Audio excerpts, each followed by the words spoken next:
বিনয়ী বা নিরীহ মানুষ আমাদের সমাজে পরিমাণে কম না বেশি? কম। আর এর বিপরীতে একই হাদিসে নবীজি বলেছেন, আলা আখবিরুকুম বিআহলিন নার, তোমাদের কি আমি বলে দিব না যে জাহান্নামী কারা হবে, কারা জাহান্নামে যাবে, তাদের মার্কা কি বলে দিব? নবীজি সাল্লাল্লাহু আলাইহি সাল্লামকে যখন বলা হলো হ্যাঁ আল্লাহর রাসূল অবশ্যই বলুন, তখন তিনি বলেছেন, কুল্লু উতুল্লিন জাওয়াজিন মুস্তাকবির, গোয়ার কিসিমের মানুষ, ঘাড় মোটা, তেড়া, রূঢ় স্বভাবের, শক্ত প্রকৃতির, দিলের ভিতরে কোনো নরম নাই, কোমলতা নাই, কোন প্রকার বিনম্রতা নাই, মমতা নাই,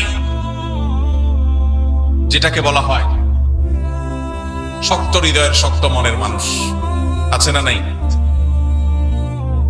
অহংকারী, তার ভিতরে কোনো বিনয় নাই, সব সময় তেড়া তেড়া কথা বলে, সব সময় গোড়ার মতো গায়ের জোর দেখায়, আছে না নাই?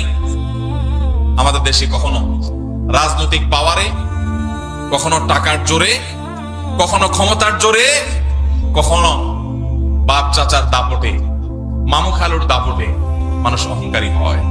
হয় কি হয় না? আবার অনেক সময় কোনো কারণ ছাড়াও মানুষ অহংকারী হয়। নবীজি সাল্লাল্লাহু আলাইহি সাল্লাম বলেছেন, আল্লাহর সবচেয়ে ঘৃণিত মানুষ হলো যে অহংকার করার মতো কিছু নাই, অথচ তারপরও সেও অহংকার। আমরা এমন একটা সমাজে বসবাস করছি, একজন প্রাপ্তবয়স্ক মানুষ তো অনেক পরের কথা, ছোট ছোট বাচ্চা কাচ্চাকেও দেখবেন আচরণের মধ্যে এমন পরিমাণ যুদ্ধ যুদ্ধ ভাব, এমন পরিমাণ মার মার কাট কাট ভাব, এমন পরিমাণ অহংকার ভাব, এমন পরিমাণ আপনার সব ভেঙে চুরে শেষ করে ফেলবে এমন ভাব। ঘরে ঘরে দেখবেন বাচ্চাদের মধ্যে টেন্ডেন্সি আসছে না, আসে নাই? আমরা আমাদের শৈশবে দেখেছি ছোট ছোট পিচ্চি পোলাপান একেবারে চুপচাপ থাকে, আর এখন দেখবেন যে 2, 3, 4 বছর পোলাপান পর্যন্ত দেখবেন যে চুন থেকে নুন খসলেই ভাঙচুর শুরু, রিয়াক্ট শুরু, ঠিক না বেঠিক? বাপ মা পর্যন্ত তাদের সেই দুঃস্বভাবকে রোগ মনে করে না, তারা আবার অহংকার করে, অনেক রাগী, অনেক রাগী, যেভাবে বলে তাতে মনে হয় যে বাপ মা এটাতে অনেক গর্বিত, মানে তার মধ্যে ব্যাটাগিরি অনেক বেশি। আসলে যে বাচ্চা মোটামুটি রুগী হয়ে রয়েছে নানা কারণে, সেটা বোঝার মতো ক্ষমতা মা বাপের। ভাইরা আমার, নবী করিম সাল্লাল্লাহু আলাইহি সাল্লামের একটি হাদিস আপনাদেরকে শোনাতে চাই, আবু দাউদে বর্ণিত হয়েছে। নবীজি সাল্লাল্লাহু আলাইহি সাল্লামের সম্পর্কে বলেছেন, আনা যাইমুন বিবাইতিন ফি রাবাদিল জান্নাতি লিমান তারাকাল মিরাআ ওয়া ইন কানা মুহিক্কা, যে ব্যক্তি কোথাও ঝগড়া এড়ায় চলবে। কি এড়ায় চলবে ভাই? ঝগড়া। আপনি বাজারে গেছেন, রিকশা দিয়ে যাচ্ছেন, কারোর সাথে এমন কোন উপলক্ষ তৈরি হলো, একজন রাস্তার মাঝখানে দাঁড়ায় আছে, আপনার রিকশার যতই বেল বাজানো হচ্ছে উনি সরেন না। এরপরে যখন ওনাকে একটু ভালোভাবে বলতে গেছেন, উনি গায়ের দিকে দাঁড়ায় আসছে। আপনি এখন চাইলে তার 5টা কথা শুনাইতে পারেন যে ভাই রাস্তাটা কি আপনার বাপের, অনেক কথাই বলতে পারেন, কিন্তু আপনি দেখছেন যে কথা বলতে গেলে কথা বাড়বে, এবং কথা বাড়লে আমার আখলাক নষ্ট হবে, জবান নষ্ট হবে, মুখ নষ্ট হবে, আমল নষ্ট হবে। এই জন্য আমি নিজে সত্যের উপর আছি, সে অন্যায় করতেছে এটা জানার পরও আমি তার সাথে ঝগড়া না করে মুখটা আরেক দিকে ফিরে আসতে বের হয়ে চলে আসলাম। নবীজি বলেছেন, এই কাজটা যারা নিয়মিত করতে পারবে, যারা এই কাজটা করবে, এই গুণ যারা অর্জন করবে, তিনি বলেছেন জান্নাতের এক পাশে তার জন্য একটা প্রাসাদের দায়িত্ব আমি নিলাম। আল্লাহু আকবার। আল্লাহ তাআলা আমাদের সবাইকে ঝগড়া বিবাদ এড়াবার তৌফিক দান করুন। অনেক আমলের কথাই তো শুনছেন ভাই, সুবহানাল্লাহ, আলহামদুলিল্লাহ, তাসবিহ, তাহলিল, জিকির, আজকার, অনেক আমলের কথা আমরা শুনছি। আজকে ভাই নতুন একটা আমলের কথা শুনলাম। এটাও যে আমল সেটা আমাদের অনেক ভাই ব্রাদাররা জানেন না। যে আমলটা হলো ঝগড়া করার সুযোগ আছে, স্কোপ আছে, গায়ের জোর আছে, সাথে লোক আছে, চাইলে কথা বাড়ানো যায়, এবং যার সাথে ঝগড়া তৈরি হয়েছে তিনি একটা ফালতু বিষয় নিয়ে আপনার সাথে ঝগড়া লিপ্ত হয়েছেন, তিনি একেবারে অন্যায়ের উপর আছেন, ভুলের উপরে প্রতিষ্ঠিত আছেন, আপনি পরিষ্কার ভাবে দেখছেন তিনি রং, এরপরও তাকে রং জেনেও আপনি সত্য জানার পরেও শুধু ঝগড়াটাকে মিনিমাইজ করতে গিয়ে যে আমি কথা বাড়াতে চাই না, এই জন্য আমি হেরে গেলাম, কথা বাড়াইলাম না, এই কাজটা যদি করতে পারেন তাহলে নবীজি জান্নাতের চৌহদ্দির ভেতর একটা প্রাসাদ আল্লাহর কাছ থেকে আপনাকে পাইয়ে দেওয়ার দায়িত্ব নিয়েছেন। আল্লাহ আমাদের সবাইকে জান্নাতি হওয়ার তৌফিক দান করুন। ভাইরা আমার, এই আমলটা প্র্যাকটিস করবেন তো আজ থেকে ইনশাআল্লাহ। দিনে যদি একবারে আমলের প্র্যাকটিস করতে পারেন, কয়বার? একবার। এভাবে যদি প্রতিদিন আপনি চেষ্টা করেন যে আমার সহপাঠীর সাথে স্কুল কলেজে মাদ্রাসায়, আমার কোন সহকর্মীর সাথে কর্মস্থলে, কিংবা পরিচিত অপরিচিত যে কোনো মানুষের সাথে কোনো পাবলিক প্লেসে, এমনকি নিজের বাসা বাড়িতে নিজের ঘরের লোকজনের সাথে কথা বাড়াইলেই বাড়ানো যায়। অন্যায়টা সে করছে আপনি জানেন, এরপরও যদি আপনার রাগটাকে হজম করে নেন, তাহলে এই পুরস্কার আল্লাহ আপনাকে দিবেন। আপনি দুনিয়া থেকে জান্নাতি, এটার নিশ্চয়তা আল্লাহর কাছ থেকে আপনি করে যেতে পারবেন যদি আপনি ঈমান ফরজ আমলগুলোর পাশাপাশি এই আখলাকটা অর্জন করেন। চেষ্টা করা যাবে না ইনশাআল্লাহ। মুশকিল কি জানেন? মুশকিল হলো ইবলিস। ইবলিস কি বলবে জানেন? ইবলিস বলবে যে মাথা খারাপ, তুমি যদি এখন জবাবটা না দাও, উনি যে একটা অন্যায় কথা বললো, এটার জবাব না দিলে এর মানে তুমি তার অন্যায়টাকে মেনে নিলা। ইবলিস বলবে কি বলবে না? এটারে বলে নেক্সুরত ধোঁকা। এটারে কি বলে ভাই? নেক্সুরত ধোঁকা। বুঝেন আপনারা? বুঝেন না? মানে দেখতে মনে হয় যে কাজটা ভালো কাজ, আসলে শয়তানি কাজ। আসলে কি কাজ? শয়তানি কাজ। শয়তান আপনাকে সবসময় উত্তেজিত করবে। শয়তান বলবে না, তোমাকে এখানে কিছু বলতে হবে, না বললে তো তুমি হেরে যাবা, তুমি দুর্বল থেকে যাবা। সে মনে করবে তুমি দুর্বল। শয়তানকে বলতে হবে আমি দুর্বল থাকলাম, আমি হাইরেই গেলাম, আমি মেনেই নিলাম। কেন? কারণ ওই যে নবীজি জান্নাতের গ্যারান্টি দিয়েছেন। জাইম শব্দটি আরবিতে অত্যন্ত গুরুত্বপূর্ণ অর্থবহ একটা শব্দ। জাইম শব্দের মানে হলো জিম্মাদার, দায়িত্বশীল। নবীজি বলেছেন সে জান্নাত পাবে তা নয়, তিনি বলেছেন আমি দায়িত্ব নিলাম, দায়িত্ব গ্রহণ করলাম, আমি জাইম হলাম ওই ব্যক্তির, যেই ব্যক্তি ঝগড়া পরিহার করলো, সে হকের উপর আছে, সত্যের উপর আছে, তারপর সে ঝগড়া করলো না। আল্লাহ আমাদের সবাইকে এই গুণটা অর্জন করার তৌফিক দান করুন। ভাইরা আমার, ঝগড়া এড়াবার চেষ্টা করবো তো ইনশাআল্লাহ। যদি ঝগড়া এড়াইতে পারেন, কথা বললেই কথা বাড়ে। এমন একটা কথা বলছি পুরো মেজাজটা গরম হয়ে গেছে। আমি এখন চাইলে আরেকটা কথা বলতে পারি, কিন্তু বললাম না। বাহ্যিকভাবে হেরে গেলাম, শয়তান কিন্তু উস্কাবে, শয়তান কিন্তু খোঁচাবে, শয়তান কিন্তু উত্তেজিত করবে, বলবে যে আরে মাথা খারাপ, এভাবে যদি হাল ছেড়ে দাও তো সবাই কি মনে করবে? মনে করবে এর দোষ ঠিকই আছে, নাহলে সে চুপ করে চলে গেলে কেন? সবাই মনে করুক আমাকে খারাপ, আল্লাহ আমাকে ভালো মনে করবে ইনশাআল্লাহ। এই গুণটা অর্জন করা যাবে ইনশাআল্লাহ ভাই।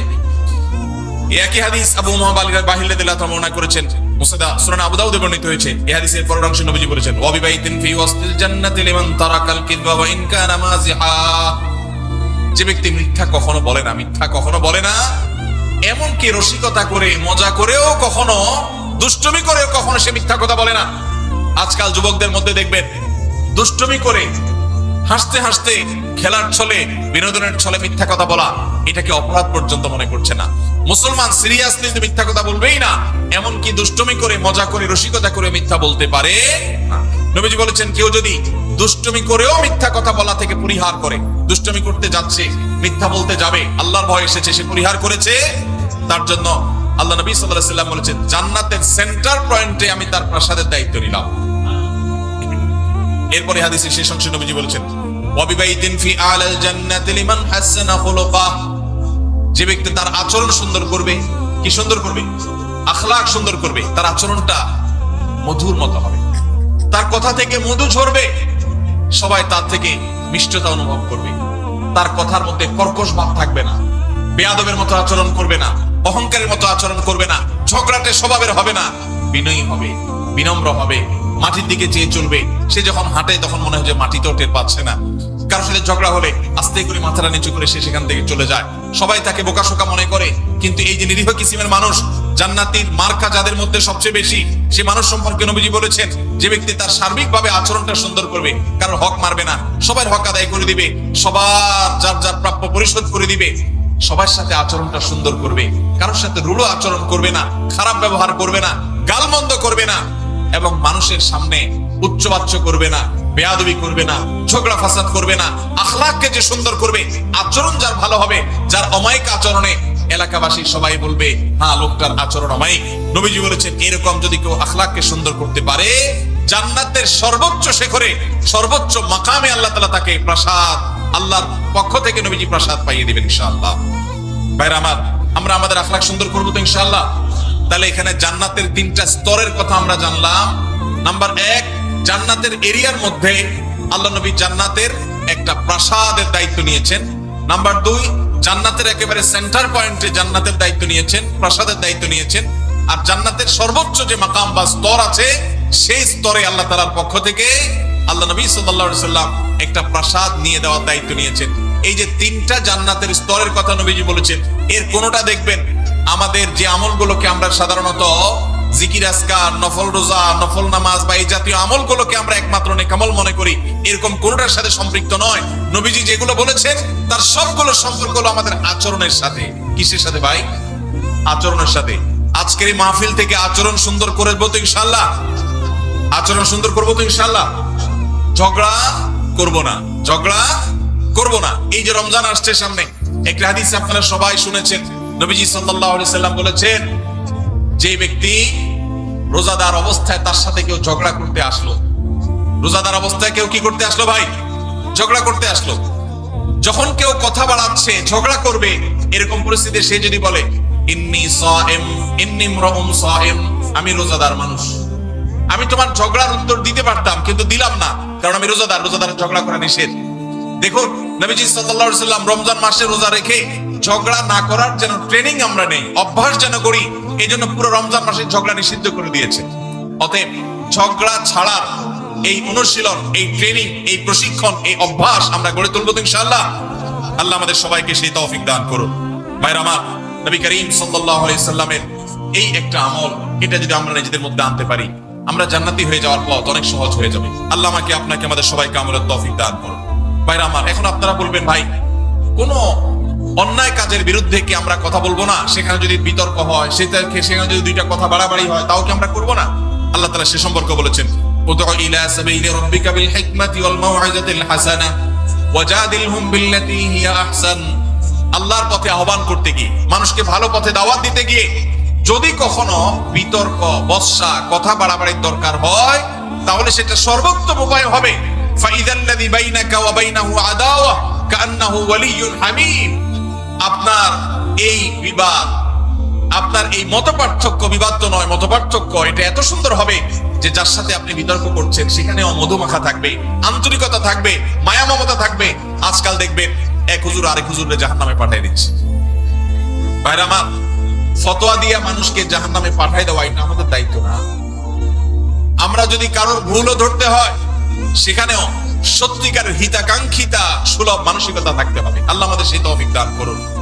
আমরা কারোর পেছনে শত্রু ভাবাপন্ন হয়ে তার পেছনে লাগবো না, তার ছিদ্রান্বেষণ করবো না, তার দোষ তালাশ করে বেড়াবো না, তার গোষ্ঠী উদ্ধার করতে নামবো না। যদি করি তাহলে আমরা ভালো মুসলমান হতে পারবো। আজ আমাদের সমাজে নামাজি কালামি মানুষ কম বেশি পাবেন। মসজিদে দেখবেন কিছু মানুষ কম হোক বেশি হোক যায়, কিন্তু বাজারে ঘাটে, রাস্তায়, দোকানে, অফিস আদালতে, বিভিন্ন জায়গায় দেখবেন এই মানুষগুলোই আবার বিভিন্ন সময় তাদের আচরণটা খারাপ করে ফেলছে। আছে না নাই? আমাদের বেশিরভাগ মানুষ আজ এই রোগী, বেশিরভাগ মানুষ আমরা এই রোগী।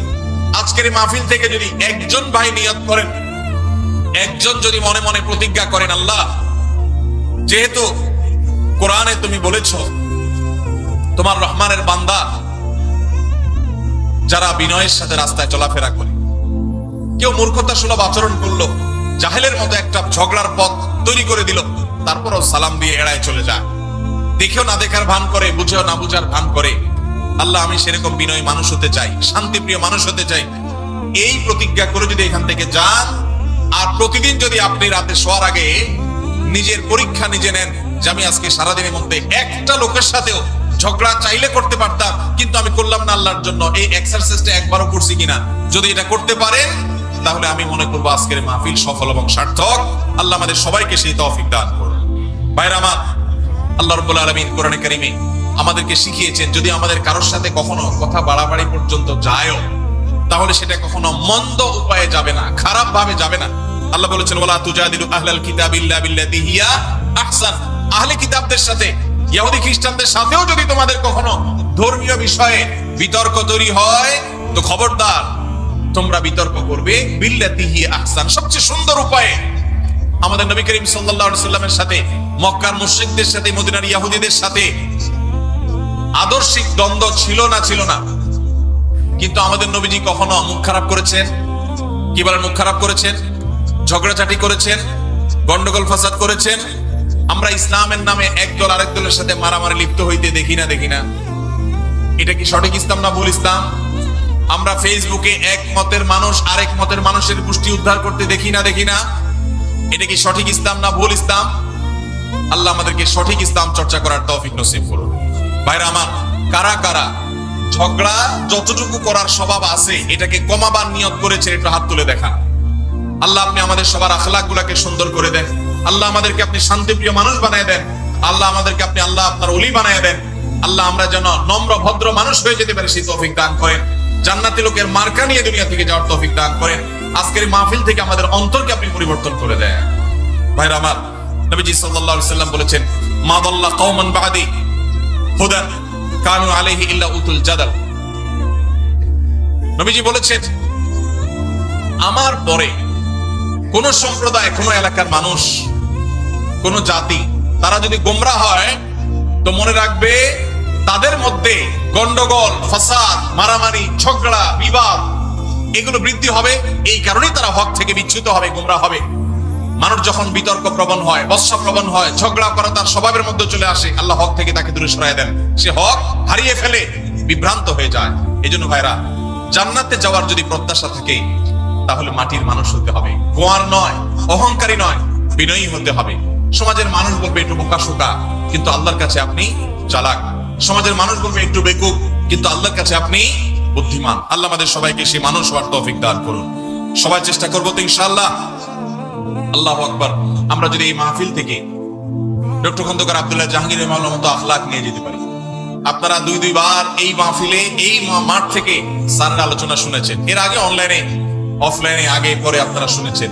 স্যার কি কখনো আরেক আলেমের গোষ্ঠী উদ্ধার করতে দেখেছেন কখনো? ভাইরা আমার, আমি আল্লাহর কাছে একান্তে কিছু দোয়া যখন করি, খাস খাস দোয়া কবুলের জায়গাগুলোতে আমার কিছু সিক্রেট দোয়া আছে আল্লাহর কাছে। এর মধ্যে একটা দোয়া হলো, আমি বলি, আল্লাহ আপনি স্যারের মতো ওইরকম সরল সহজ, ওইরকম বিনয়ী, ওইরকম বিনম্র, উম্মার হিতাকাঙ্ক্ষী, উম্মার কল্যাণকামী, উম্মার ঐক্য প্রয়াসী, বিভক্ত উম্মাকে এক করার জন্য যার মধ্যে প্রচন্ড আকুতি ছিল, ব্যাকুলতা ছিল, অস্থিরতা ছিল, নিজস্ব কোন মিশন নিয়ে উম্মাকে বিভক্ত করার চেষ্টা করেন নাই, আপনি স্যারের মতো সে আখলাক, সে বিনয়, সেই নম্রতা, সেই সুন্দর হাসি, সেই সরলতা, এগুলো আপনি আমাকে দান করেন। আমি একান্তে আল্লাহর কাছে যে কয়েকটা দোয়া সবসময় করার চেষ্টা করি, এর মধ্যে এই দোয়াটা আমি নিয়মিত করি। আল্লাহ রাব্বুল আলামিন আমাদের সবাইকে আমাদের প্রিয় নবী সাল্লাল্লাহু আলাইহি সাল্লামকে অনুসরণ করে বিনয়ী হওয়ার তৌফিক দান করুন। ভাইরা আমার, আমাদের সমাজে গোয়ার মানুষের অভাব নাই। রাস্তা ঘাটে, স্কুলে, কলেজে, ভার্সিটিতে এক এক ঘাট তেড়া মানুষ, অহংকারের ঠেলায়, অহংকারের চোটে দেখবে যে মানুষ টিকার মতো অবস্থা নাই। হাদিস বলছে এগুলা জাহান্নামী হওয়ার আলামত। কিসের আলামত? আপনার মধ্যে যদি আচরণ থাকে তাহলে এটা খুব অ্যালার্মিং একটা বিষয়, আপনার চেঞ্জ হওয়ার সময় আসছে। আল্লাহ তাআলা আমাদেরকে মাটি হওয়ার তৌফিক দান করুন। আমরা মাটি হব তো ইনশাআল্লাহ। আল্লাহুম্মা জাআলনি ফি আইনি সগীরা। আল্লাহ আমাদের নিজেদের চোখে আমাদেরকে আপনি ছোট বানায় দেন, তুচ্ছ বানায় দেন। আমি যেন আমাকে খুব তুচ্ছ মনে করি, ছোট মনে করি, আমি যেন অহংকার প্রদর্শন না করি। চেষ্টা করা যাবে তো ইনশাআল্লাহ। ভাইরা আমার, বিনয়ী হওয়ার জন্য বিনয়ী মানুষের সোহবতে যেতে হয়। কি করতে হয়? বিনয়ীদের সোহবতে যেতে হয়। প্রত্যেক এলাকাতে দেখবেন কিছু মানুষ আছেন মাটির মানুষ, কম হোক বেশি হোক সব এলাকায় আছে। আপনার এলাকাতে আপনি খুঁজবেন, আপনার মাদ্রাসায় আপনি খুঁজবেন সবচেয়ে নিরীহ টাইপের মানুষ, ভদ্র মানুষকে পারতপক্ষে ঝগড়া করেন, তার সাথে বেশি উঠাবসা করবেন, তার সান্নিধ্য, সাহচর্য, তার সোহবত বেশি বেশি নিবেন এবং আল্লাহর কাছে একান্তে চোখের পানি ফেলে দোয়া করবেন, আল্লাহ আমি বদআখলাক। ভাইরা আমার, আখলাকের চাইতে ওজনে কিছু নাই। এই যে হাদিসে দেখলেন আবু উমামা বাহিলী রাদিয়াল্লাহু তাআলা আনহু বর্ণনা করেছেন, সুনান আবু দাউদের হাদিস, নবীজি বলেছেন আমি ওই ব্যক্তিকে জান্নাতের সর্বোচ্চ জায়গায় আল্লাহর কাছ থেকে প্রসাদ সেখানে আদায় করে দিব যেই ব্যক্তি তার আখলাকটা সুন্দর করতে পেরেছে। আল্লাহু আকবার। নবীজি এটা বলেন নাই যে সবচেয়ে বেশি নফল রোজা রাখে, যে সবচেয়ে বেশি বড় পাগড়ি বাঁধে, যে সবচেয়ে বেশি তাসবিহ তাহলিল করে, যে সবচেয়ে বেশি নফল রোজা করে, যে সবচেয়ে বেশি দান সাদাকা করে, যে সবচেয়ে বেশি ওয়াজ করে, যে সবচেয়ে বেশি ওয়াজ শুনে, যে সবচেয়ে বেশি অন্য ভালো আমল করে। নবীজি বলেন নাই তার জন্য জান্নাতের সর্বোচ্চ জায়গা আমি প্রসাদ আল্লাহর কাছ থেকে আদায় করে দিব। নবীজি বলেছেন যার আখলাকটা সুন্দর, যার আচরণটা সুন্দর, যার স্ত্রী বলে না আমার স্বামীর ব্যবহার ভালো, তার মতো অমায়িক মানুষ হয় না। যার প্রতিবেশী বলে উনি আমাদের কখনো কষ্ট দেন না, বিরক্ত করেন না, কখনো হক নষ্ট করেন না। যিনি বাজারে গেলে কারোর সাথে গায়ে পড়ে ঝগড়া তো দূরের কথা, কেউ বা গায়ে পড়ে ঝগড়া করতে আসলে নিজে হেরে গিয়েও আরেকজনকে জিতাই দিয়ে চলে আসেন। এই বিনম্র মানুষগুলোকে নবীজি এত বড় সুসংবাদ দিয়েছেন। আপনারা অনেকে হাদিসটি শুনেছেন, নবীজি সাল্লাল্লাহু আলাইহি ওয়াসাল্লাম বলেছেন, মা মিন শাইইন ইউদাউ ফিল মিজানি ইয়াউমাল কিয়ামাতি আযকালু মিন হুসনিল খুলুক। কিয়ামতের দিন মানুষের উত্তম আচরণের চাইতে ওয়েটফুল কোন আমল কিয়ামতের ময়দানে আর উঠবে না। কিয়ামতের ময়দানে সবচেয়ে ভারী আমল হবে মানুষের উত্তম আচরণ। ভাই, কিয়ামতের দিন মানুষের আমল কি গণা হবে না মাপা হবে? আমল কি আল্লাহ তাআলা গুনবেন না মাপবেন? তাহলে মাপলে আমল বেশি ওজনী যেন হয়, ওয়েটফুল যেন হয়, সেই চেষ্টা করতে হবে। যত আমল আছে এর মধ্যে ঈমানের পর সবচেয়ে ভারী আমল, সবচেয়ে ওয়েটফুল আমল হলো আমাদের আচরণগুলো। আচরণ সুন্দর করা যাবে তো ইনশাআল্লাহ? মুখ দিয়া যাদের গালি বাইর হয় তার আচরণ কি ভালো না খারাপ? গালি বাইর হলে আচরণ কি ভালো না খারাপ? এই মাহফিলে কয়জন বুকে হাত দিয়া বলতে পারবেন আমি কখনো কাউকে গালি দেই নাই বা দেই না? আমি হাত তুলতে বলতেছি না, হাত তুলতে বললে হয়তো একটাও বা দু চারটাও টিকবে কিনা সন্দেহ। ভাইরা আমার, অনেক ভালো মানুষ আছে, দাড়িও লম্বা আছে, মাথার টুপিটাও মাশাআল্লাহ অনেক সুন্দর। বাংলায় প্রবাদী আছে, হাজী সাহেবের মুখ খারাপ, আছে না নাই? হাজী সাহেবের কি খারাপ? হাজী সাহেবের দাড়িটা খারাপ নাকি? টুপিটাও খারাপ না, জুব্বাটাও মাশাআল্লাহ মক্কা শরীফ থেকে আনছে, খারাপ না। শুধু খারাপ কোনটা? মুখটা খারাপ। এই মুখ খারাপ আলা মানুষ কি ভালো আচরণকারী না খারাপ আচরণকারী? খারাপ আচরণ মানুষকে সবচেয়ে বেশি জাহান্নামে নিয়ে যাবে। নবীজি সাল্লাল্লাহু আলাইহি সাল্লাম বলেছেন, আলা আদুল্লুকুম, তোমাদেরকে কি আমি বলে দিব না? নবীজিকে জিজ্ঞাসা করা হয়েছিল, সুইলা রাসূলুল্লাহ সাল্লাল্লাহু আলাইহি সাল্লাম আন আকসারি মা ইউদখিলুন নাস আল জান্নাহ, সবচেয়ে বেশি মানুষকে জান্নাতে নেবে কোন জিনিসে? ভাইরা আমার, জানা আছে কারো? সবচেয়ে জান্নাতে মানুষকে বেশি নিবে কিসে? নবীজি বলেছেন আল ফামু ওয়াল ফারাজ। আল ফামু ওয়াল ফারাজ, এই ঠোঁট, এই মুখ, এটা দিয়ে যদি সে সুন্দর কথা বলে, খারাপ কথা না বলে, এই মুখকে যদি সে সুন্দরভাবে ব্যবহার করতে পারে, আর সম্ভ্রমকে যদি কেউ রক্ষা করতে পারে। এখন দেখবেন এই দুইটার দুর্ভিক্ষ চলছে, সবই পাবেন, নামাজি, রোজাদার, হাফেজ, আলেম, হাজী সাহেব, গাজী সাহেব, দানকারী সাহেব, জুব্বালা সাহেব, দাড়িয়ালা সাহেব, পর্দালা সাহেব, বোরকালা সাহেব, সব সাহেব কম বেশি পাবেন। কিন্তু এই সাহেব আপনি খুব বেশি দেখাতে পারবেন না, যেই সাহেবের দুই ঠোঁট দিয়া কখনো বাজে কথা বের হয় নাই। তার স্ত্রী সাক্ষ্য দিবে যে আমি এত বছর সংসার করেছি, মুখ দিয়া কখনো একটা খারাপ কথা বের হয় নাই। এই মায়ের পুত যদি কারোর থাকে, তাহলে এই লোকটা হলো জান্নাতি। তারে দেখার জন্য টিকিট কেটে হলো যাওয়ার চেষ্টা করবেন। কে জান্নাতি হবেন সেটা আল্লাহ তাআলা ভালো জানেন, কিন্তু নবীজি যে বলেছেন জান্নাতি মানুষের মার্কার কথা, সেই মার্কা তার মধ্যে আছে, সেই হিসাবে বললাম। আল্লাহ তাআলা আমাদেরকে সেই মানুষ হওয়ার তৌফিক দান করুন। চেষ্টা করা যাবে তো ভাই ইনশাআল্লাহ? ভাইরে, আচরণটা সুন্দর করেন, আসেন আচরণটাকে, ব্যবহারটাকে সুন্দর করি, অমায়িক করি। চেষ্টা করা যাবে ইনশাআল্লাহ? আল্লাহর কাছে আসেন, একটু দোয়া করি, আল্লাহ আমাদের আখলাকটা আপনি সুন্দর করে দেন। বলেন, আল্লাহ আমাদের আখলাকটা আপনি সুন্দর করে দেন। নবীজি দোয়া শিখাইছেন, তিরমিজিতে দোয়া বর্ণিত হয়েছে, দেখেন কত দোয়া নবীজি শিখাইছেন। আমরা শুধু ওই ইফতারের দোয়া জানি, খাওয়ান দাওয়ানোর দোয়াটা ভালো জানে বাঙালি, আর ঘুমের দোয়াটা আল্লাহুম্মা বিসমিকা আমুতু আহইয়া বেশিরভাগ লোক জানেন, আর খাইতে হয় বিসমিল্লাহ পড়ে, এটা সবাই জানেন। ইফতারের সময় দোয়া পড়তে হয়, এটা জানেন মাশাআল্লাহ। কিন্তু অনেক ইম্পর্টেন্ট দোয়া আছে, অনেকে আছেন জীবনে একবারও শুনেন নাই। তিরমিজি বর্ণিত হাদিস, নবীজি সাল্লাল্লাহু আলাইহি সাল্লাম দোয়া করতেন আল্লাহর কাছে, আল্লাহুম্মা হদিনি লি আহসানিল আখলাক, আল্লাহ সবচেয়ে সুন্দর আচরণটা যেন আমার হয়। আল্লাহ আমার এই এলাকায় ধামুরার মধ্যে যত মানুষের আচরণ হবে, এর মধ্যে সবচেয়ে অমায়িক আচরণটা যেন আমার হয়। আল্লাহ আল্লাহুম্মা হদিনি লি আহসানিল আখলাক, আল্লাহ সুন্দর আখলাকের পথে আপনি আমাকে পরিচালিত করেন। ওয়ালা ইয়াহদি লি আহসানিহা ইল্লা আন, আল্লাহ আপনি ছাড়া কেউ আমার আখলাক শুধরাতে পারবে না। আমার আচরণটা তো খারাপ যে আমাকে শুধরাইতে আল্লাহর কাছে দোয়া করতে হবে। নবীজি দোয়া শিক্ষা দিয়েছেন সেজন্য। ওয়ালা ইয়াহদি লি আহসানিহা ইল্লা আন, আল্লাহ উত্তম আখলাকের পথে আপনি ছাড়া কেউ পথ দেখাতে পারবে না। ওয়াসরিফ আন্নি সাইয়্যাহা ওয়ালা ইয়াসরিফ আন্নি সাইয়্যাহা ইল্লা আন, আল্লাহ খারাপ যে আখলাক, বদ আখলাক, দুরাচরণ, কথার মধ্য থেকে গন্ধ বের হয়, কথার মধ্যে কর্কশ ভাব, কথা বললে মুখ খারাপ হয়, কথা বললে ঝগড়াঝাটি হয়, আল্লাহ এই যে আমার মধ্যে চাল টাইপের আচরণ, এই যে নোংরা আচরণ, আল্লাহ এটা থেকে আপনি আমাকে বাঁচায় দেন, আল্লাহ আমাকে এখান থেকে সরায় দেন। ওয়াসরিফ আন্নি সাইয়্যাহা, আল্লাহ খারাপ আখলাক থেকে আপনি আমাকে সরায় দেন। ওয়ালা ইয়াসরিফ আন্নি সাইয়্যাহা ইল্লা আন, আপনি ছাড়া কেউ খারাপ আচরণ শুধরাইতে পারবে না। এজন্য ভাই আল্লাহর কাছে দোয়াও করব, আবার ভালো আখলাকি মানুষের সুহবত, সংস্রব, সান্নিধ্য নিব। অনেক মানুষ আছেন বড় আলেম, আচরণ ভালো না, আছে না নাই? আছে না নাই? বড় দাঁড়িয়ালাম, বড় হাজি সাহেব, আচরণ ভালো নাই।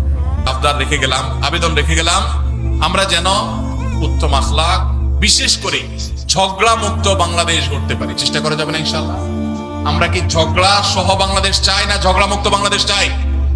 ঝগড়া মুক্ত বাংলাদেশ চাই। তাহলে আমার নিজেকে আগে সংশোধন করতে হবে। জগৎ ঠিক হয়ে যাবে আমি ঠিক হলে। আমি নিজে খারাপ, আমি চাই সব ফেরেশতা হয়ে যাক। হবে কোনোদিন? তাহলে আমরা চেষ্টা করবো তো ইনশাআল্লাহ।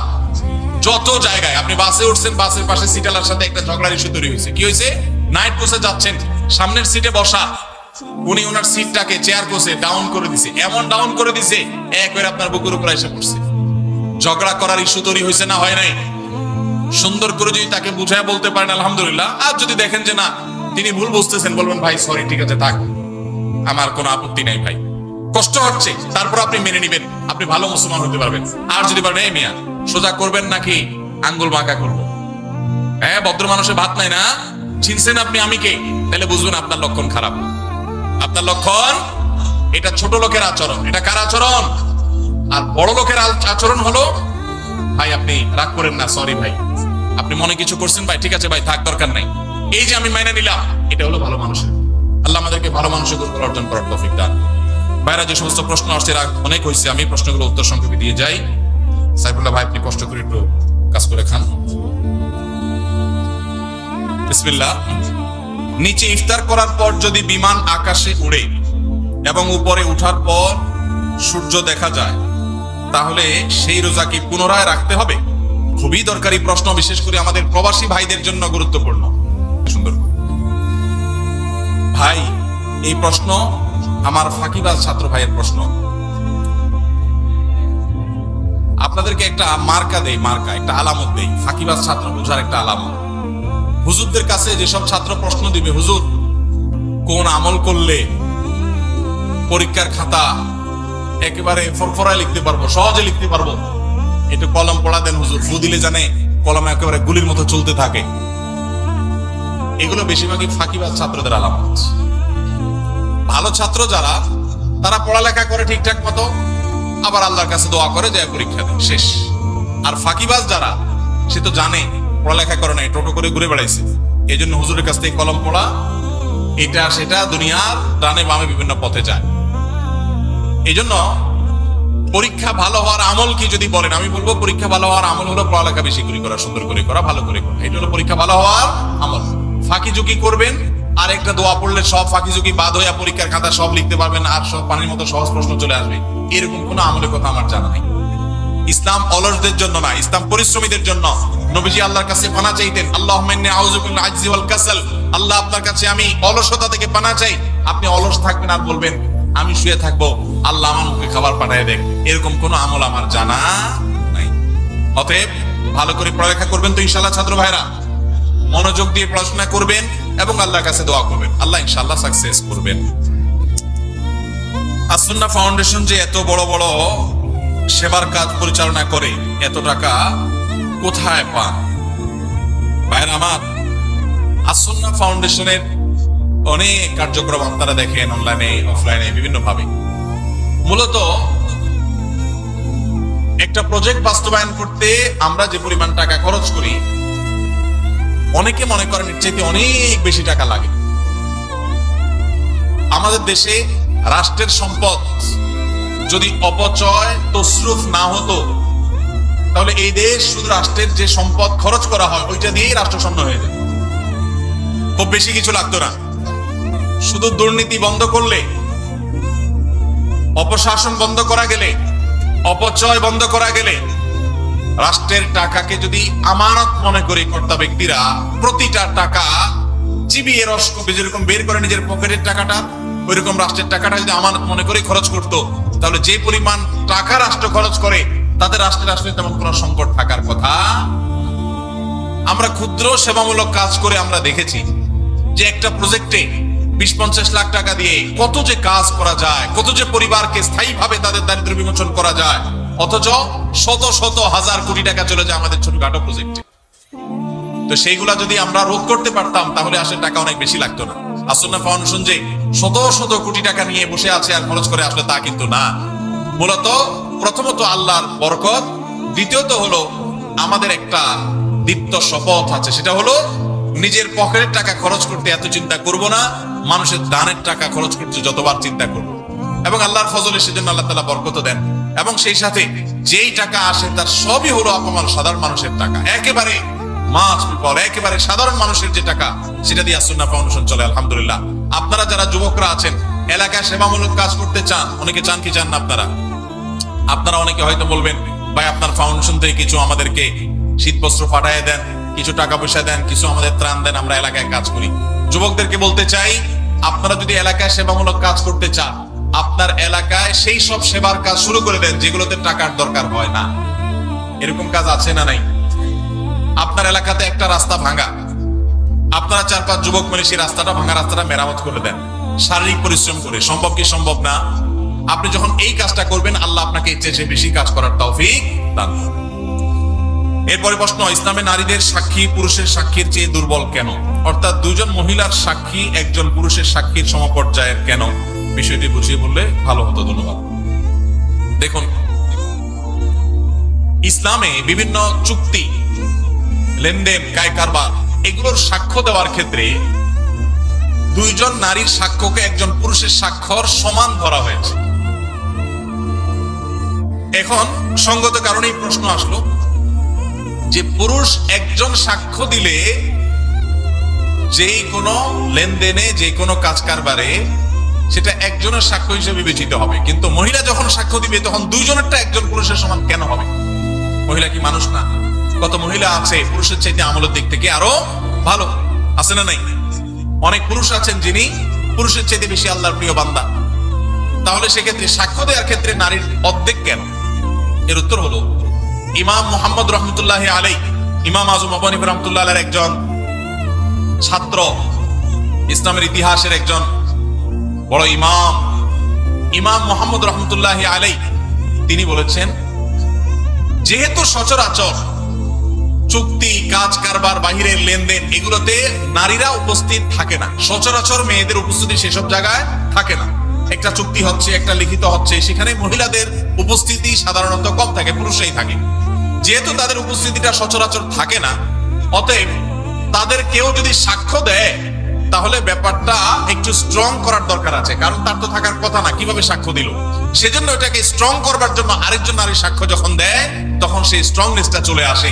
শুধুমাত্র ওই সাক্ষ্যটার মধ্যে স্ট্রংনেস আনার জন্য দুইজনকে সেখানে একজন পুরুষের সমান ধরা হয়েছে। এখানে কোনো মর্যাদার তারতম্য বোঝাবার জন্য নয়, যে নারী তো বাইরে সাধারণত থাকে না, যদি সাক্ষ্য দেয় তাহলে সেক্ষেত্রে মানুষের মনের মধ্যে এই সংশয় আসতে পারে, নারী কোত্থেকে আসলো এখানে। এই সংশয় দূর করবার জন্য আরেকজন নারী যখন সাক্ষ্য দেয় তখন আর সংশয় করবার কোনো সুযোগ থাকে না।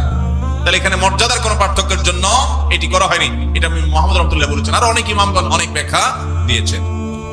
কি কি ধরনের গুনাহে লিপ্ত হলে আল্লাহ ওই ব্যক্তির দিকে মুখ ফিরিয়ে নেন, ওই ব্যক্তির দিক থেকে মুখ ফিরিয়ে নেন? ভাইরা আমার, নবী করিম সাল্লাল্লাহু আলাইহি ওয়াসাল্লাম একটি প্রসিদ্ধ হাদিস আছে, তিনি বলেছেন, সালাতাতুল লা ইয়াকাল্লিমুহুমুল্লাহু ওয়া লা ইউযাক্কিহিম ওয়া লা ইয়ানজুরু ইলাইহিম ওয়া লাহুম আযাবুন আলীম। 3 শ্রেণী মানুষ আছে, তাদের জন্য 4টা শাস্তি হবে। কয়টা শাস্তি হবে? 4টা। কয় শ্রেণী মানুষের জন্য? 3 শ্রেণী মানুষের জন্য। নাম্বার 1, শাইখুন জানি, যে ব্যক্তি বয়স্ক হয়েও ব্যভিচারে লিপ্ত হয়েছে, এই ব্যক্তির সাথে আল্লাহ কিয়ামতের দিন কথা বলবেন না, আল্লাহ তাকে পবিত্র করবেন না, তার দিকে চেয়ে তাকাবেন না, এবং তাকে কঠোর শাস্তি দিবেন যে সে প্রাপ্তবয়স্ক, বিবাহিত, বৃদ্ধ, এরপরও সে জিনায় কেন লিপ্ত হলো। নাম্বার 2, ওয়া মালিকুন কাযযাব, যেই রাজা, যেই শাসক প্রজাদের সাথে মিথ্যা কথা বলে, প্রতারণা করে, ডাহা ডাহা মিথ্যা কথা বলে, এরকম বাদশা, এরকম রাজা, এরকম শাসক, তাদেরকে নবী সাল্লাল্লাহু আলাইহি ওয়াসাল্লাম বলেছেন কিয়ামতের দিন আল্লাহ তাদের সাথে কথা বলবেন না, তাদের গুনাহগুলোকে মাফ করবেন না, পবিত্র করবেন না, এবং আল্লাহ তাদের দিকে তাকাবেন না, চেয়ে দেখবেন না, এবং তাদের জন্য কঠোর শাস্তি রয়েছে। আর 3 নম্বর হলো ওয়াইলুল মুস্তাকবির, যেই গরীব পরিবার, মানুষটা গরীব আবার অহংকার করে, তো এই ব্যক্তিকেও আল্লাহ রাব্বুল আলামিন কিয়ামতের ময়দানে এই শাস্তিগুলো দিবেন। এরপরে প্রশ্ন হলো, ধার্মিক, পরেজগার, আল্লাহভীরু অর্থাৎ ভালো ইসলামিক জ্ঞান সম্পন্ন মেয়ে জীবন সঙ্গী হিসেবে পেতে চাইলে কি করা উচিত? ভাইরা আমার, যুবক যারা বিবাহ করেন নাই, দিনদার ভালো পাত্রীকে যদি জীবন সঙ্গী হিসাবে পাইতে চান তাহলে আপনার নিজেকে ভালো হইতে হবে। আপনি লাগাবেন তাল গাছ, আশা করবেন আম, সম্ভব? অনেক যুবক আছে নিজে সব 2 নম্বরই কাজ করে বেড়াবে, আর বিয়ের আগে মহিলা মাদ্রাসার প্রিন্সিপালের কাছে যায় কানে কানে বলে, হুজুর একটা ভালো মেয়ে দেখেন। আছে না নেই? তো এটা কোনো ভালো মুসলমানের আলামত না। আপনি নিজে ভালো হওয়ার চেষ্টা করেন, এটা হলো ভালো মেয়ে পাওয়ার সবচেয়ে বড় উপায়। নাম্বার 2, সূরা ফুরকান আয়াত নম্বর 74, রব্বানা হাব লানা মিন আজওয়াজিনা ওয়া যুররিয়াতিনা কুররাতা আয়ুন ওয়াজআলনা লিল মুত্তাকিনা ইমামা। বেশি বেশি পড়বেন, আল্লাহ নেককার জীবন সঙ্গী যেন পাই, এই দোয়া বেশি বেশি পড়বেন। সূরা ফুরকান আয়াত নম্বর কত? 74। আর নিজে ভালো আমল করবেন আর ভালো নেককারদের সাথে থাকবেন, ইনশাআল্লাহ দেখবেন আল্লাহ ভালো জীবন সঙ্গী দান করবেন। সূরা বাকারা 256 নম্বর আয়াতে বলা হয়েছে দিনের ব্যাপারে কোনো জবরদস্তি কিংবা বাধ্যবাধকতা নাই। তাহলে আমার প্রশ্ন, মেয়েদের পর্দা করাটা কি বাধ্যতামূলক? কারণ পর্দার কথা বললে অনেকে আয়াতের উদ্ধৃতি দেয়। ভাইরা আমার, আল্লাহ বলেছেন যে ইসলামে কোনো জবরদস্তি চলবে না, লা ইকরাহা ফিদ্দীন, ইসলামে কোনো বাধ্যবাধকতা চলবে না। এর মানে কি? এর মানে কাউকে জোর করে মুসলমান বানানো যাবে না। আপনি যখন ইসলামে ঢুকে গেছেন তখন তো আপনি আল্লাহর সমস্ত বিধিবিধান মেনে নিচ্ছেন মাথা পেতে, সেটা তো মানতে আপনি বাধ্য। আপনি নিজের উপর নিজে সেটা আবশ্যক করে নিয়েছেন। হ্যাঁ, আপনাকে অন্য আরেক মুসলমান বাধ্য করবে না, কিন্তু আল্লাহই আপনাকে বাধ্য করেছেন, আপনি নিজে সেটাকে গ্রহণ করেছেন। সেজন্য কোন নারী যদি নিজেকে মুসলমান দাবি করেন তার জন্য পর্দা মেনে চলাটা সুন্নাত না ফরজ? ফরজ।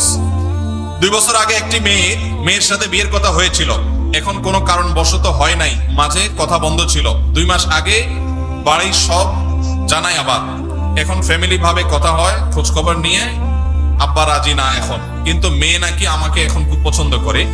আমি সব জায়গা থেকে ব্লক দিয়েছি তাকে কষ্ট দেয়াতে এখন কোনো গুনাহ হবে কিনা আমার? ভাইরা আমার, যদি কোনো কারোর সাথে বিয়ের আলাপ সালাপ হয়, কোনো কারণে পারিবারিক ভাবে কোনো কারণে বিয়েটা আর হলো না, তাহলে তার সাথে পরবর্তীতে ইনবক্সে, মেসেঞ্জারে, হোয়াটসঅ্যাপে ইটিশ পিটিশ আলাপ করা যাবে না? যাবে না? যদি করেন তাহলে সেটা হবে জেনা। সেটা হবে কি? জেনা। এখন যদি বলেন যে না, সে মেয়ে আমাকে ডিস্টার্ব করে, হাই হ্যালো জিজ্ঞাসা করে, আজের এক কথা জিজ্ঞাসা করে, তাহলে সোজা ব্লক মারবেন। সোজা কি মারবেন? আর এই ব্লক মারলে যদি মনে হয় যে না, তিনিও তো একজন মানুষ, তার মনে কষ্ট দিলে কি আল্লাহ খুশি হবে, তাহলে বুঝবেন যে সাক্ষাৎ শয়তান হাজির হয়ে গেছে। কি হাজির হয়ে গেছে? শয়তান হাজির হয়েছে। কারণ শয়তান আপনাকে মানবিক ভালো মানুষ বানানোর চেষ্টা করছে। আসলে এটা হলো ম্যাক্সিমাম ধোঁকা। আপনাকে আসলে শয়তান জেনার দিকে নিয়ে যেতে চায়। অন্যায় থেকে বাঁচার জন্য, হারাম থেকে বাঁচার জন্য যদি কাউকে আপনি ব্লক লিস্টে রাখেন, ইনশাআল্লাহ গুনাহ তো দূরের কথা, উল্টা সওয়াব হবে আল্লাহর কাছ থেকে। আল্লাহ আমাদেরকে তৌফিক দান করুন। আমার নাম আব্দুল্লাহ খান, আমি একজন মালয়েশিয়ান প্রবাসী। আমার প্রশ্ন হচ্ছে, আমি জানি রমজান মাসের শেষ 10 দিনে বেজোড় রাতের মধ্যে শবে কদর রাত, কিন্তু সৌদি আরবে একদিন আগে শবে কদর পালিত হয়, আমাদের বাংলাদেশে একদিন পরে শবে কদর পালিত হয়। পৃথিবীতে শবে কদর রাত কি 2 বার আসে বা হয়? ভাইরা আমার, অনেক কমন একটা প্রশ্ন। এই প্রশ্নের উত্তর হলো, আল্লাহ রাব্বুল আলামিন পৃথিবীর যে প্রান্তের মানুষের জন্য যখন বেজোড় রাত হবে তাদের জন্য তখন শবে কদর দিবেন। এটা অস্বাভাবিক নয় যে বাংলাদেশের মানুষ যে রাত শবে কদর করেছে, সৌদি আরবের মানুষ ভিন্ন রাত শবে কদর করেছে। কারণ আমাদের এখানে যখন এখন রাত চলছে, ঠিক এই টাইমে আমেরিকাতে ফকফকা দিনের আলো। ঠিক না ভাই? ঠিক। তাহলে আমাদের যদি এখন শবে কদর হয়, আমেরিকান মানুষদেরকে এখন শবে কদর হওয়ার সুযোগ আছে? শবে কদর মানে হলো কদরের রাত, তাদের তো রাতই না, এখন দিন। তাহলে বোঝা গেল লাইলাতুল কদর এক এক দেশে, এক এক অঞ্চলে এক এক সময় হতে পারে। এখন আপনি প্রশ্ন করতে পারেন যে এক এক এলাকায় যদি এক এক সময় রাত হয়, লাইলাতুল কদর হয়, তো আল্লাহ তো লাইলাতুল কদরে দুনিয়ার আসমানে নেমে আসেন, তো এক এক অঞ্চলে এক এক সময় হলে আল্লাহ কখন কোথায় থাকেন? এর উত্তর হলো, আমরা মানুষ এক জায়গায় উপস্থিত হলে আরেক জায়গায় উপস্থিত থাকি না। আল্লাহকে আমরা আমাদের মতো বিবেচনা করি। আল্লাহ রাব্বুল আলামিন তিনি সবকিছু করতে পারেন। একই সময় কোথাও তিনি উপস্থিত, আবার কোথাও অনুপস্থিত। একই সময় কাউকে তিনি মৃত্যু দিচ্ছেন, আবার কোথাও কাউকে জীবন দিচ্ছেন। তার সাথে আমাদের সক্ষমতার কোনো তুলনা চলে না। তার জন্য কোনো অসম্ভব বলতে কোনো কিছুই নাই। সূর্য একসাথে বহু জায়গায় তার উপস্থিতি জানান দিতে পারে, কিন্তু আমরা এক জায়গায় গেলে আরেক জায়গায় যাইতে পারি না। বিধায় এখানে পার্থক্য আছে। সরকারি জায়গায় মসজিদ করলে জুমার নামাজ হবে কিনা? সরকারি জায়গায় যদি মসজিদ করেন, জুমার নামাজ হবে কিনা? উত্তর হলো, জুমার নামাজ তো হয়ে যাবে, কিন্তু সরকারি জায়গা মসজিদ বানাবার জন্য আপনি অবশ্যই যথাযথ কর্তৃপক্ষের অনুমতি নেবেন। নিয়মতান্ত্রিক ভাবে মসজিদ করবেন। মসজিদ আল্লাহর ঘর, সেটা এই জন্য যেখানে সেখানে করবেন। সরকারি জায়গা পাইলেন আর মসজিদ একটা বানায় দিলেন, আদৌ দরকার আছে কিনা সেটার কোনো বিবেচনা নাই, এটা করা উচিত না। তবে এটা ঠিক, মুসলিম প্রধান দেশে মুসলমানদের নামাজ পড়ার জন্য একটা সরকারি বিরাট বড় এরিয়া আছে, সেখানে অনেক মুসলমান বসবাস করে, সেখানে নামাজ পড়ার জায়গা করে দেওয়া সেখানকার কর্তব্য ব্যক্তিদের কর্তব্য, তাদের কাছে সেটা আদায় করতে হবে। কিন্তু তাই বলে আপনি চাইলেন আর খেয়াল খুশি মতো যেখানে সেখানে মসজিদ করলেন, এটা করা যাবে না। সরকারি জায়গা না, শুধু অন্য কারোর জায়গাতে এরকম মসজিদ করা উচিত না। তবে যদি করেন কেউ, সেই জায়গায় নামাজ আদায় করলে নামাজ হয়ে যাবে, কিন্তু নিয়মতান্ত্রিক ভাবে মসজিদ আদায় করতে হবে, বানাইতে হবে। মসজিদে চেয়ারে বসে নামাজ পড়লে নামাজ হবে কিনা? ভাই, মসজিদে চেয়ারে বসে নামাজ পড়লে নামাজ হবে কিনা? উত্তর হলো, যদি কেউ রুকু সিজদা দিতে অপারগ হন, অসুবিধা হন, তাহলে তার জন্য এটা জায়েজ হবে। কিন্তু আমাদের দেশে অনেকে একটু কোমর ব্যথা, একটু শরীরটা খারাপ লাগে, মেজমেজ করে চেয়ারে বসে নামাজ শুরু করে দেয়। এইরকম যদি করে তাদের নামাজ হবে না। কারণ আল্লাহ বলেছেন ওয়াকুমু লিল্লাহি কানিতিন, নামাজের মধ্যে দাঁড়ানোটা কি সুন্নাত না নফল? ফরজ। এই ফরজ তরক করে যদি আপনি শরীরটা খারাপ লাগতেছে, চেয়ারে বসে গেলাম, একটু ভাবসাব ধরলাম, তাহলে নামাজ হবে না। যার রুকু সিজদা করার ক্ষমতা নাই, ডাক্তার তাকে কঠোরভাবে নিষেধ করেছে, মারাত্মক পেইন হয়, তার জন্য জায়েজ আছে। বাকি যেন তেন উসিলাতে এটা করা যাবে না। আমি যদি 4টা বিয়ে করি, তাহলে কি আমার সাথে 4টা বই জান্নাতে থাকবে? ভাইরা আমার, এই প্রশ্ন যে করছে, একটাও তার কপালে এখন জুটছে কিনা আমার সন্দেহ আছে। এরকম বেশি বেশি ইটিশ পিটিশ করার লোকগুলোর আলামত বেশি ভালো হয় না, সাধারণত ব্যতিক্রমও আছে। তো যাই হোক ভাই, আপনি নিজের জান্নাতের চিন্তা চাইতে 4 বউয়ের জান্নাত নিয়ে চিন্তায় আছেন। মানুষ কত রকমেরই থাকে, মাশাআল্লাহ। তো এটা নির্ভর করবে আমলের উপর ভাই। আপনার বউ 1 জন না, 2 জন, 3 জন না, 4 জন, এটা ইস্যু না। ইস্যু হলো যে সবাইকে জান্নাতি বানাতে পারলেন কিনা, আপনি নিজে জান্নাতি হতে পারলেন কিনা। যদি সবাই জান্নাতি আমল করেন, তাহলে সবাই জান্নাতে যাবেন। আল্লাহ না করুক যদি 2 জন জান্নাতি আমল করেন, তাহলে 2 জন জান্নাতে যাবেন। যে জান্নাতি আমল করবে সে জান্নাতি যাবেন। আপনি নেককার মানুষ হলেন, আপনার বউ 4টা হলো 4টাই একেবারে বাই ডিফল্ট ফ্যামিলি মেম্বার হিসাবে অটো পাস পেয়ে যাবে। দুনিয়াতে অটো পাস আছে, আল্লাহর কাছে অটো পাস বলতে কিচ্ছু। যার যার আমল করি তাকে পার হইতে, দুনিয়াতে মামু খালুগিরি চলে, আখিরাতে আল্লাহর কাছে চলবে। আপনার মামু আছে, নেতা আছে, গুতা আছে, দুনিয়াতে পার হতে পারবেন, ওখানে সমস্ত ধানায় পানায় চলবে না। যার আমল ভালো হবে সে আল্লাহর কাছে জান্নাত পাবে। দাড়িতে কাটিং করে ডিজাইন করা যাবে কিনা? দাড়িতে কাটিং করে ডিজাইন করা বলতে যদি বুঝান ও যে ফ্রেঞ্চ কাট, এটা সেটা, তাহলে এটা দাড়ির সাথে একটা তামাশা এবং মশকরা করা। নবী করিম সাল্লাল্লাহু আলাইহি সাল্লাম বলেছেন আফুল্লুহা, তোমরা দাড়িকে লম্বা করো, আর খুল্লুহা, দাড়িকে ছেড়ে দাও। পরিষ্কার নির্দেশ নবীজির। কোন একটা হাদিসে নবীজি সাল্লাল্লাহু আলাইহি সাল্লাম আমাদেরকে দাড়িতে কাটিং আর স্টাইল করতে বলেন না। এটা স্টাইলের জিনিস না। যারা দাড়ি রাখতে ইতস্তত বোধ করেন, তাদেরকে বিনয়ের সাথে বলতে চাই, এটা পুরুষত্বের মার্কা। এটা কিসের মার্কা? আল্লাহ নারীর শরীরে যা যা দিয়েছেন, নখ আপনারটা বাড়ে, মহিলাদেরটাও বাড়ে। আপনার মাথার চুল আছে, তাদেরও আছে।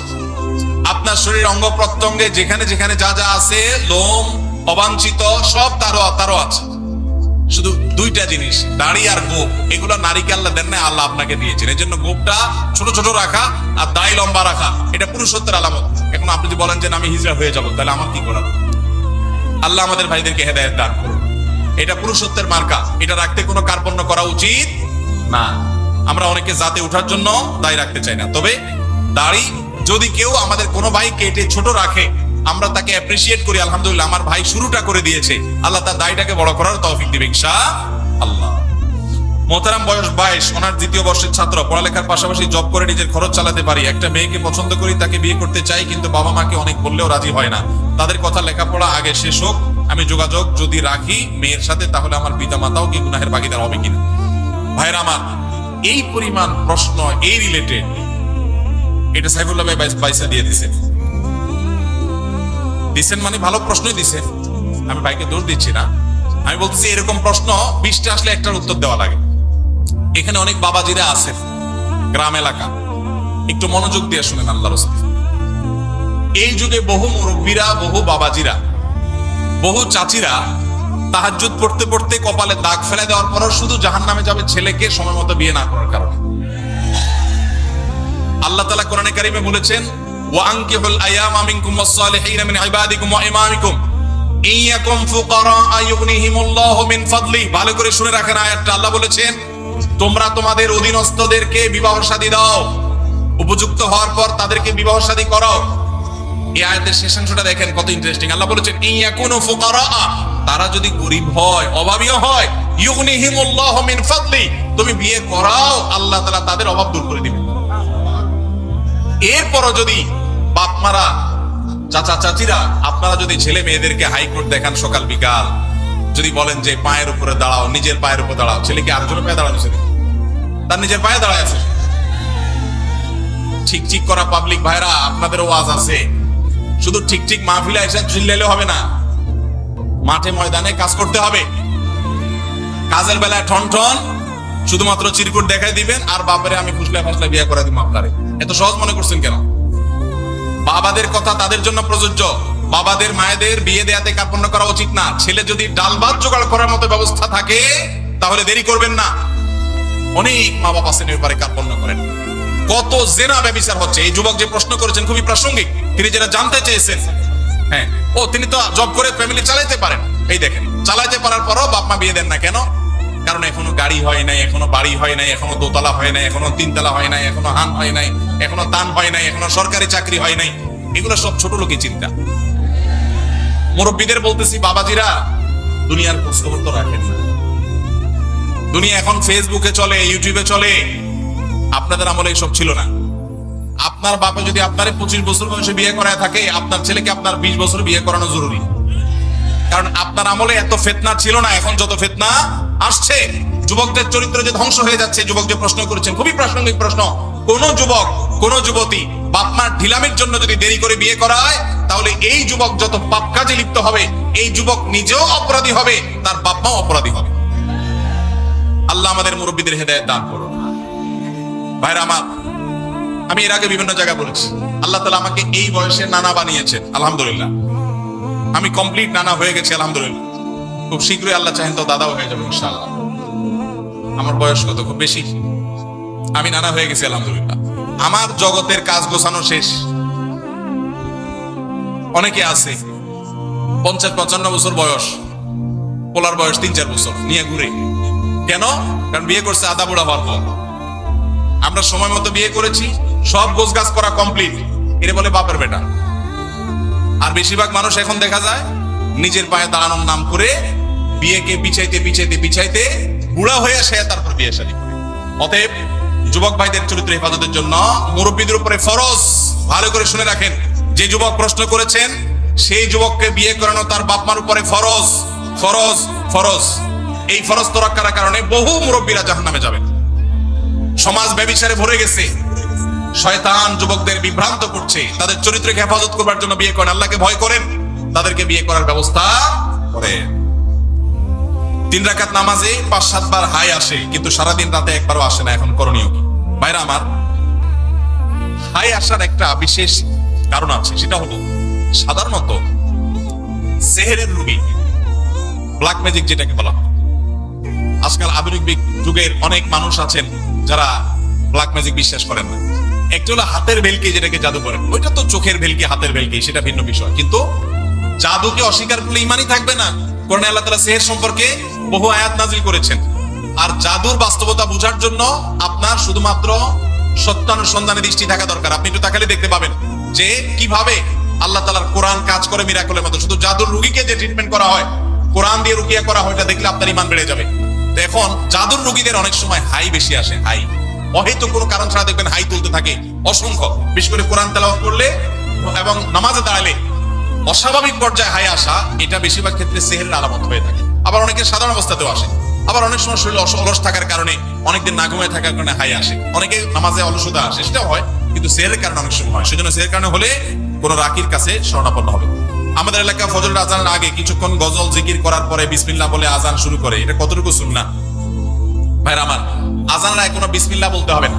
আজানটা আল্লাহু আকবার, এটাই আল্লাহর নাম, এটাই জিকির। আবার বিসমিল্লাহ বলে আলাদা জিকির করার দরকার নাই। এটা সুন্নাহ দ্বারা সাব্যস্ত নয়। আজানের আগে আলাদা কোনো বিসমিল্লাহ বলার দরকার নাই, এটা সুন্নাত নয়। দ্বিতীয়ত হলো, আজানের আগে আবার এই যে গজল গাচ্ছেন, মানুষকে ডাকতেছেন, তাহলে আজানটা কিসের জন্য? আজান তো মানুষকে ডাকার জন্য। এজন্য এটা সুন্নাহ সম্মত কোনো কাজ হতে পারে না। চাচাকে বাবা ডাকা যাবে কিনা? কেন, আপনার বাপ নাই? যে ভাই প্রশ্ন করছেন চাচারে বাপ ডাকবেন কেন? হতে পারে বাপ নাই, তো রূপক অর্থে বাপ ডাকলে ঠিক আছে। আমরা অনেক সময় মুরব্বিদের বলি বাবাজি, ভাইকে বলি ভাই। আমি বললাম সাইফুল্লাহ ভাই, এর মানে কি উনি আমার মায়ের পেটে ভাই হয়ে গেছে? তো এরকম কাউকে রূপক অর্থে বাবা ডাকা যেতে পারে, কিন্তু কাগজে কলমে কারোর নাম বাবা হিসাবে রাখা যাবে না যিনি আপনার জন্মদাতা পিতা নন। যেমন পালক বাবার নাম দিয়ে দিলেন কাগজে কলমে, এটা জায়েজ নেই। ও আচ্ছা, এলাকার প্রচলন আছে চাচাকে ছোট আব্বা, বড় চাচাকে বাপের বড় যিনি তাকে বড় আব্বা বলার, এরকম প্রচলন আছে। এটা কোনো অসুবিধা নাই, কারণ এখানে হাকিকি অর্থে বাবা ডাকা হয় না। আল্লাহ বলেছেন উদউহুম লিআবাইহিম ওয়া আকসাতু ইনদাল্লাহ, মানুষকে তার বাবার নামে ডাকবে। এখানে চাচাকে যে বাপ বলা হচ্ছে, এটা অরিজিনাল একদম প্রকৃত অর্থে বাবা, সে অর্থে না, বাবার মতো। আম্মুর রাজুলের সিমু আবি, সেই অর্থে যে চাচা বাবার মতো সেই অর্থে বাপ ডাকা হয়, অসুবিধা নেই। আল্লাহ আপনার সকল খেদমত কবুল করুক। আমি জানতে চাই, কেউ কাউকে পাপের আদেশ দিয়ে যদি বলে এই পাপের দায় আমার, তাহলে যে পালন করবে সে কি পাপ মুক্ত হবে? ফেরেশতাদের মুগুর দুইজনই সমান ভাবে খাবে। যে আদেশ দিছে সে তো হুকুমের আসামি হিসেবে খাবেই, আর যে এই যে সরল শাস্তেছে যে আমাকে তো সে আদেশ দিছে, তো নবী করিম সাল্লাল্লাহু আলাইহি ওয়াসাল্লাম বলেছেন লা তাআতা লিমাখলুকিন ফি মাসিয়াতিল খালিক, আল্লাহর কোন নির্দেশ লঙ্ঘন করে পৃথিবীর কারোর কথা মানা যাবে। এখন কেউ যদি আপনাকে অন্যায় করতে বলেন আর আল্লাহ যদি সেটা নিষেধ করেন, তাহলে সেই কাজ করা যাবে? যদি করেন তাহলে আপনিও অপরাধী হবেন। যদি কেউ বলে যে তুমি করো এর দায় আমার, তাহলে বুঝবেন যে এটা চিটার, এটা কি, এটা বাটপার। কারণ কেউ কারোর পাপের বোঝা নিতে পারে। কোরআনের সবচেয়ে রিপিটেড আয়াত কইলু রয়েছে কয়েকটি, এর মধ্যে একটা হলো এটা, ওয়া আল্লাহ তাযিরু ওয়াজিরাতুন বিজরা উখরা, কেউ কারোর পাপের বোঝা বহন করতে পারে না, যার যার পাপ তাকেই পাবে, যে নির্দেশের গুনাহগার হবে। আমি একজন ছাত্র আলেমদের সাথে থেকে সব আমল আখলাক ঠিক রাখতে পারলেও হস্তমৈথুন ছাড়তে পারি না, এত চেষ্টা করে তাও পারি না। ভাইরা আমার, আমাদের তরুণ ভাইরা অনেকেই ধ্বংসের পথে চলে যাচ্ছে, হারাম গুনাহে লিপ্ত হয়ে যাচ্ছেন, অনেকে বাঁচতে পারছেন না। উপায় কি? দেখুন, এর জন্য সবচেয়ে কার্যকর উপায় হলো, যদি ডাল ভাত জোগাড় করার ব্যবস্থাটা থাকে, জাস্ট ডাল ভাতের ব্যবস্থা, কোন রকম মহরের টাকা জোগাড় করতে পেরেছেন, বিলম্ব না করে বিবাহ করে ফেলেন, এটা হলো সবচেয়ে বড় মহৌষধ। নাম্বার 2, যদি আপনার এই মুহূর্তে বিবাহ করবার মতো শারীরিক আর্থিক সঙ্গতি না থাকে, সার্বিক সঙ্গতি না থাকে, তাহলে সেক্ষেত্রে আপনি এই বদভ্যাস থেকে বাঁচার জন্য নাম্বার 1, যে সমস্ত মোবাইল বা আপনার কম্পিউটার স্ক্রিন থেকে হারাম জিনিস দেখে আপনি হারাম কাজ করেন, সেইগুলো থেকে নিজেকে বিচ্ছিন্ন করে ফেলেন। একটু অপারেশন করতে হবে, নিজের স্মার্টফোনটা বিক্রি করে একটা বাটন ফোন কিনে ফেলান। একটু কষ্ট হবে প্রথম, বন্ধু বান্ধবদের সাথে সম্পর্ক যোগাযোগ রাখতে একটু অসুবিধা হবে, 6 মাস মাত্র এইভাবে চলে, বিক্রি করে ফেলতে হবে, রাখলে হবে না। বাটন ফোনে চলে যান, কিচ্ছু হবে না, মনে হবে যে অনেক ক্ষতি হবে, আসলে কিছুই হবে না। আপনার ইমান আমল রক্ষা করার জন্য এইটুকু স্যাক্রিফাইস যদি আপনি করতে পারেন, দেখবেন ইনশাআল্লাহ বদভ্যাস দূর হয়ে গেছে। নাম্বার 3, সাধারণত এই পাপের পাপীরা নির্জনতার এই সময়টাকে কাজে লাগায়। অতএব নির্জনতায় কোনো অবস্থাতে থাকা যাবে না। কোন কক্ষে একা আছেন, কেউ নাই, দ্রুত বের হয়ে চলে যান। চেষ্টা করেন কোনো মানুষের মধ্যে থাকার জন্য, একাকী থাকবেন না। এবং সেই সাথে আল্লাহর কাছে চোখের পানি ফেলে দোয়া করবেন, দ্রুততার সাথে মহর এবং হালাল টাকা জোগাড় করে দ্রুততার সাথে বিবাহ করে ফেলবেন। বাপ মা যদি অহেতুক বিবাহ পিছায় আর আপনি বিবিকে, স্ত্রীকে পালার মতো মিনিমাম ব্যবস্থা থাকে, তাহলে আপনি নিজ উদ্যোগে বিবাহ করে ফেলবেন। তারপরে চরিত্র হেফাজত করতে হবে ইনশাআল্লাহ। কোন ইমামের যদি ঘুষ কেলেঙ্কারির অভিযোগ প্রমাণিত হয়, তাহলে তার পিছনে কি নামাজ সহিহ হবে? ইমাম যদি ঘুষের কারবারের সাথে জড়িত থাকেন, এটা যদি প্রমাণিত হয়, এলাকাতে সব কথা প্রমাণিত না, অনেক দোষ হুজুরদের নামে উঠানো হয়, যদি সত্যি প্রমাণ দেওয়া হয় এবং প্রমাণ থাকে, তাহলে সেক্ষেত্রে সেই ইমামকে ইমাম থেকে সরিয়ে সেখানে অবশ্যই একজন নেককার পরেজগার মানুষকে ইমাম হিসেবে নিয়োগ দেওয়া উচিত এলাকাবাসী। তারপরে কেউ যদি নামাজ পড়ে, তার নামাজ হয়ে যাবে, নামাজ হবে না তা না। আমার প্রশ্ন হলো, দীর্ঘদিন হলো বিয়ে করছি, বাচ্চা হচ্ছে না, কোরআন সুন্নাহর আলোকে কিছু আমল বলে দিবেন।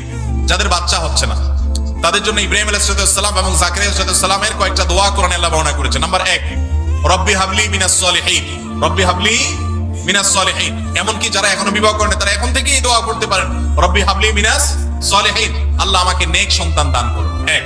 নাম্বার 2, রব্বি হাবলি মিন লাদুনকা যুররিয়াতান তাইয়্যিবা ইন্নাকা সামিউদ দুআ, আল্লাহ আপনি পবিত্র সন্তান দান করেন, কারণ আপনি দোয়া শুনেন।